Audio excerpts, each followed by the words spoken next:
Everyone, I hope you are doing well. Today we'll talk about how to fix or how to solve the problem of irritate on Messenger. You will go to settings. In this page you will go to apps, default apps, app settings.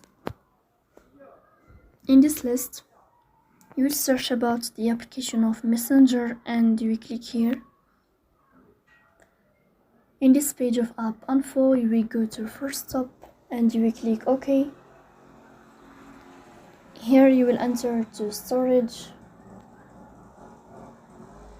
then we click on clear cache.